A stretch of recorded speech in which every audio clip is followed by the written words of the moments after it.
Good morning and welcome to Craig Goes Cycling. Today Craig goes back to work after 16 days off. And I know people have been at work over the festive period, and you know, you're probably watching this and going, couldn't care less that you're back at work today.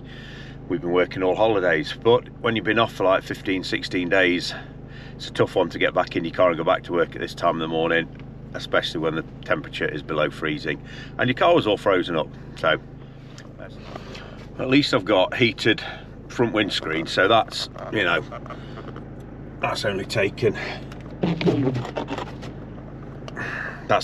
a few seconds to clear. But what I do know is when I get to work, because of where our canteen is situated and the fact that it's freezing here, there's every chance as all the water pipes into the canteen are frozen as well. So I'm not expecting any hot water, get any hot water or any cold water to even make a cup of coffee.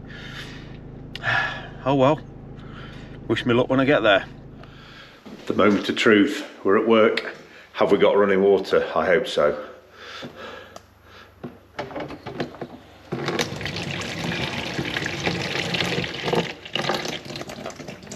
Ooh, that's lucky, because quite often when it freezes here, all our water pipes freeze and we have no running water in the canteen. Luckily we have today, so it's time to get the coffee on. Oh, good evening and welcome to Craig Goes Cycling. It is January the 2nd and I went back to work today and it was rough. Didn't want to get up. To be fair, I didn't sleep very well last night and I was awake at 5 o'clock. Alarm was due to go off at 10 to 6 and I was up by 5:30 off to work. Car windscreen was frozen. It was cold. It was like -2, something like that. But back at work today, and sort of first day of, as we saw in my video yesterday, talking about how I need to lose a little bit of weight, where I was at, my starting point, 14 stone 6 pounds. I can't remember what that is in kg. Sorry about that. I get to work this morning in the canteen, and one of my work colleagues, Chris, he walks in and whacks 2 big bags of Quality Street down on the table in the canteen. I'm like, I can't believe you're doing this to me on my first day of my diet. So I was pretty good. I did give in to temptation just a little bit, and I had 4 Quality Streets today. Worked out on about 160 calories, so it's not too bad. I have done a little bit of a check on my MyFitnessPal app and also on the James Smith calorie calculator. So for my height and weight and age and activity level, both came out roughly the same. For my calories per day, come out at around, you know, sort of an average of the two would be 2,500 calories a day, and that will lose me hopefully a pound a week, which I think is a very achievable goal. And you know, who knows, the odd week here or there I might achieve a little bit more than a pound a week, which would be nice. So I'm not doing this by any stupid fad diet. I'm not going keto. I'm not, you know, low carb. I'm not doing carnivore. I'm not doing the 5-2 diet or fasting or whatever like that. I'm just eating food as I normally would, just reducing the portion sizes of them and cutting out some of those treats. Now, I don't cut out treats 100%, don't get rid of them altogether, because I've found in my own experience and talking to other people, if you cut out everything that you really enjoy and you just stick to this really healthy diet, you don't stick to it for very long. You might do for a week and a half, 2 weeks, but then you really miss what, you know, things that you normally eat that you really enjoy, you miss eating them. And then sometimes it's very easy then to fall back into the old ways and you binge on something and you think, oh my God, I've ruined my diet, and you're kind of back to step one again. Whereas I believe that if you keep things in your diet that you enjoy, I mean, I really enjoy chocolate, so I will keep chocolate in my diet, but it will be within my calories and within my macros. So I'm not going to binge on things. There'll be some days when, if I've eaten a few too many calories at work, I can't afford to have a chocolate bar at night, but my aim will be to keep those things like that in my diet so I don't lose all the will to live, basically, and that will keep me on track a lot better. Now, also, on the back of yesterday's video, I've now got an accountability partner. And this is someone who you sort of check in with each day. This was someone who came to me, dropped me a message. There's a friend of mine, and a lot of you may well know him. It's Triathlon Dan. He has a very successful YouTube channel as well. And he dropped me a message after seeing my video saying that, you know, he's had an accountability partner in the past. And yeah, would I like to do that with him now, because he's got some of the same sort of goals as I have? So we're going to have a chat hopefully later on the phone just about exactly what that entails, but we are both going to keep each other in check and accountable to each other. So that, I think, is a big plus for me, because I've never had anything like that before. So before we go on any further to do that, I am going to do a ride on Zwift. I don't have any structured training in yet. I've got a call with Ewan, I think it's on Tuesday next week. We will then discuss my training plan between now and the start of the season.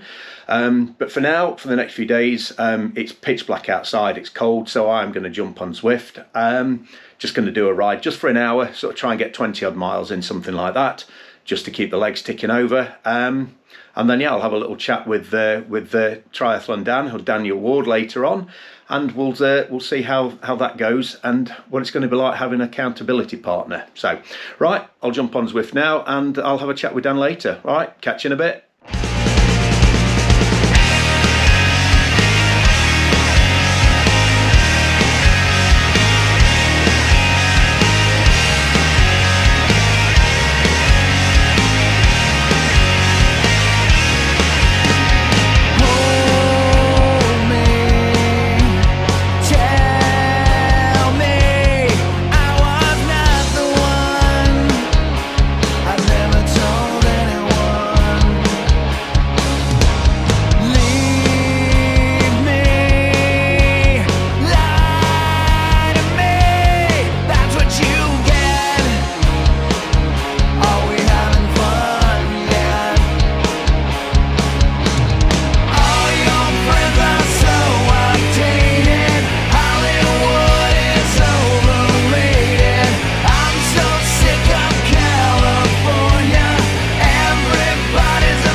As Zwift rides go, that was pretty stressful.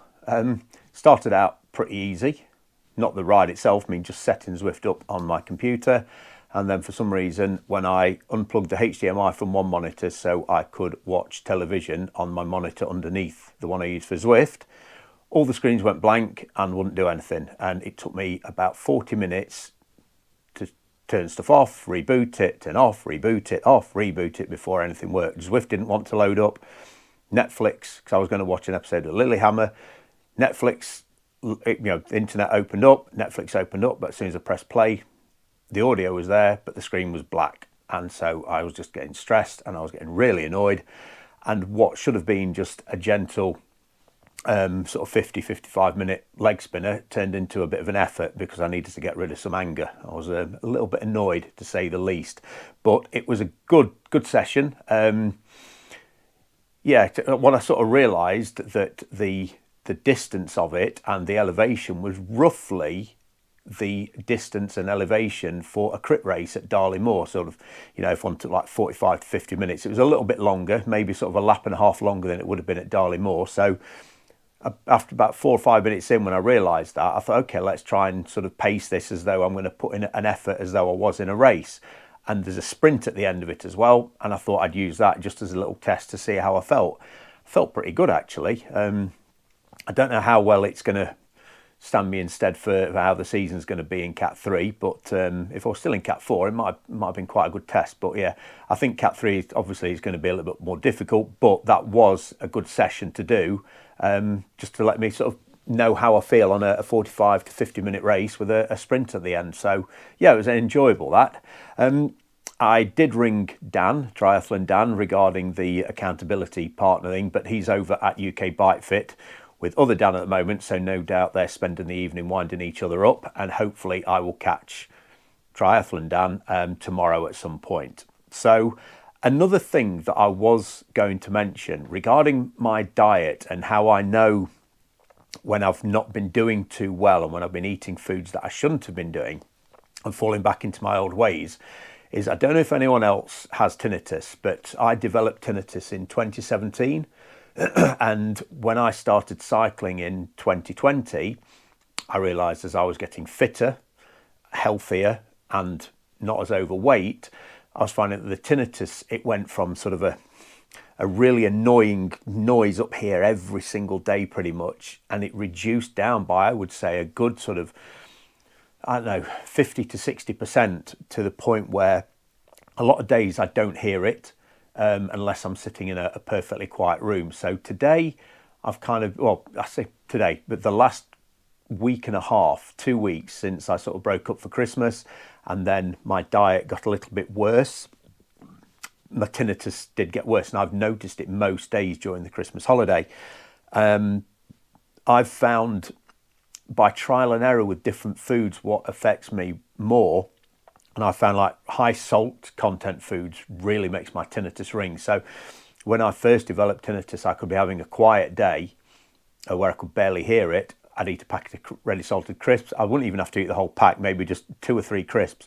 And that would send my tinnitus from just down here where I could barely hear it to just bang straight up at the top, as loud as hell. And it wouldn't matter. I'd put headphones on, earbuds in, turn the iPod up as loud as I could, and I could hear the tinnitus over that. And it drove me crazy for a few years, because tinnitus it's been one of those things since my early 20s that it's been my biggest fear, was to develop tinnitus. And so when I did develop it, it caused me a lot of issues, mentally as well. So luckily, getting fit and healthy has helped me a lot. So I do know that my diet has been pretty crappy over Christmas, because my tinnitus has been a lot more noticeable this last week and a half. So what I'm hoping is, well, not hoping, I know that within sort of 3 or 4 days of getting back to a good diet again, my tinnitus will reduce. And whereas I've been hearing it pretty much every day for the last couple of weeks, I'll probably only hear it like once every 4 or 5 days. Sometimes stress can make it a little bit worse as well. But it's just something I've learned to manage over the last few years. But cycling and getting fit and losing weight has really, really helped me manage my tinnitus and helped me deal with it a lot better, where it's now at a point where I don't sort of fall into, well, it was depression at times. It was horrible. I hated it. It was just this noise that was there all day, every day. And I'm sure there's plenty of you out there who have tinnitus. I don't say suffer from tinnitus, because I believe that's the wrong terminology to use, because once you say you suffer from something, that in itself sets your mind psychologically as well. You think, oh, I'm suffering from this, so it makes it worse. So that I don't like to use that word. I just say I have tinnitus. And it's not as bad. Loud music, going to gigs over the years without earplugs in, touring with bands, photographing bands, that hasn't helped. But the doc said it was a stress-related issue that brought it on. But if you are out there and you do have tinnitus and you're kind of you're struggling with it a little bit, a better diet can help. I know that salt is one of those things that it raises your blood pressure, so it makes sense, and it then raises your blood pressure, so it just makes that noise just that little bit worse. I know some people can't do anything about it. I've been lucky where my tinnitus can be managed now. But anyway, I've waffled on a little bit too much on that. So yeah, that's it for today. It's been a bit of a weird day back at work, first day back at work, and then, like I say, my work colleague Chris chucking the 2 bags of Quality Street on the table. It took me a lot of willpower not to just cram a whole bag of those into my face, I'll tell you. But day 1, I did pretty well. So if day 2 can be as good as day 1, it'll be good, and I will get this weight off hopefully by the beginning of March, get back down to where I need to be, so I'm fitter and healthier and faster as well. And then hopefully I might lose a little bit more weight for summer, where I compete in the Ilkeston Cycle Club hill climbs, which they run during June. So that's the plan there.